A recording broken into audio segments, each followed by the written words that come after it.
Usa ang patay o usa ang naangol human matumbahi sa punuan sa lubi ang ilang panimahay dito sa lungsod sa Catmon. Samtang padayon nga naa sa blue alert ang lalawigan sa Cebu gumikan sa nagpabiling hulga sa mga epekto sa Bagyong Bising. Ano ang report? Mao kini ang sitwasyon sa sitio Manlayag, Barangay Panalipan, lungsod sa Catmon, dihang natumbahan sa lubi ang usa ka payag. Nakabsan sa kinabuhi ang 47 anyos nga si Olivia Puypoy, human naigo sa lubi ang iyang liog samtang naangol usab ang iyang bana nga si Dennis. Wa ra hinuon maunsa ang ilang anak nga babae. Sa imbestigasyon sa mga otoridad nga miadto silang payag sa umahan ang pamilya aron manguha og lagutmon pagkaugma. Apan, pagkakaadlaw na hitabo ang trahedya, human matumba ang punuan sa lubi nunod usab sa kakusog sa hangin nga hinungaw sa Bagyong Bising. Ang bana nadalas tambalanan.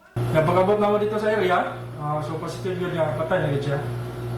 Declare na yun nga, kung kay liog mong ganyan na igo sa lubi, dito yun na busdak ba na, dito sa ginawa na ang iyang bana, kauban niya dito, tulo to sila, yung bana o ang iyang usak anak. Pagka alas 4:40 gahapon, nandawat na mo ang alarma nga dunay taga Manlayag na datigan sa lubi.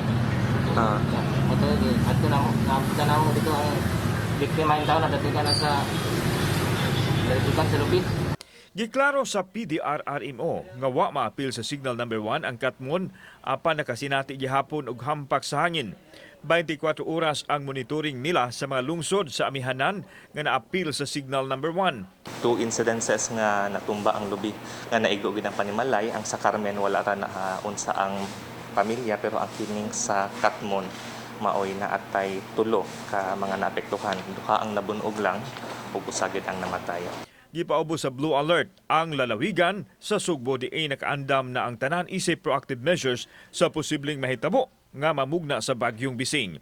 Sukad pa pagkahuybis og Biyernes nagpahatag na ta og advisory ang atong emergency operations centers sa atong tibuok council members o sa 51 local government units. Samtang gibanduan ni Governor Gwen Garcia ang PSWDO sa paghatag og ayuda sa pamilya sa nakalas didto sa lungsod sa Catmon.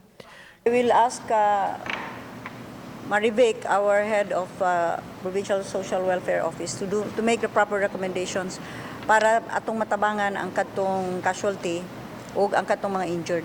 Kauban si John Solon o Cleofer Lumayag, ako si Alan Domingo. Balitang Bisdak.